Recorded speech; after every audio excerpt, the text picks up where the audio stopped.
Hello students, നിങ്ങൾ സ്ക്രീനിൽ ഒരു ക്വസ്റ്റ്യൻ കാണുന്നുണ്ടാകും. കെമിക്കൽ കൈനറ്റിക്സ് എന്നുള്ള ക്വസ്റ്റ്യനാണ് നമ്മളോട് കാണാൻ വേണ്ടി പറഞ്ഞിരിക്കുന്നത്. എ ഗീവ്സ് എൻ ബി എന്നതിൽ എൻ കണ്ടെത്തണം. അതിൻ്റെ ടൈം ഇൻ്റർവൽ 10 ആണ്. അതുമായി ബേസ് ചെയ്ത ഗ്രാഫാണ് നിങ്ങളിവിടെ കാണുന്നത്. സോ ഈ റിയാക്ഷനിൽ നമ്മൾ റൈറ്റ് എക്സ്പ്രഷൻ എഴുതുകയാണെങ്കിൽ നമുക്ക് എഴുതാം negative change in concentration of A divided by change in time it is equal to plus 1/n change in concentration of B divided by change in time. Ready? ടൈമിൻ്റെ interval 10 ആണ് നമ്മളോട് പറഞ്ഞിട്ടുണ്ട്.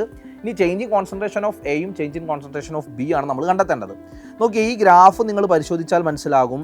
0 to 10 ഈ പറയുന്ന curve എന്ന് പറയുന്നത് reactant ആണെന്നും ഇത് പ്രൊഡക്റ്റ് ആണെന്നും നമുക്ക് അറിയാം.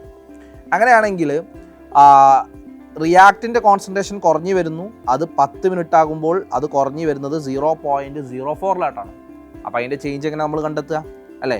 ഫൈനൽ മൈനസ് ഇനീഷ്യൽ ചെയ്യണം. So minus 0.04 minus 0.05 divided by change in time എന്ന് പറഞ്ഞാൽ 0 - 10 ദാറ്റ് ഈസ് 10. റെഡി?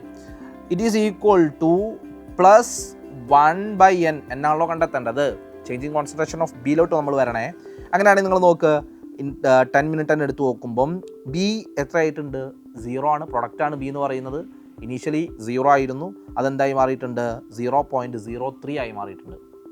അപ്പം അതിൻ്റെ ചേഞ്ച് എന്ന് പറയുന്നത് നമുക്കിങ്ങനെ കണ്ടെത്താം. 0.03 മൈനസ് 0 ഡിവൈഡഡ് ബൈ 10 അല്ലേ? വളരെ സിമ്പിളാണ്. 10 ഇവിടുന്ന് ക്യാൻസലായി പോവും അല്ലേ? മുകളിൽ നമ്മൾ ആൻസർ നമുക്ക് 0.01 കിട്ടും. It is equal to 1/n 0.03. സോ n is equal to 0.03 divided by 0.01 is equal to 3. വളരെ സിമ്പിളായ ചോദ്യമാണ്. ഈ കഴിഞ്ഞ വർഷം JEE ക്ക് ചോദിച്ചതാണ്. Okay, thank you.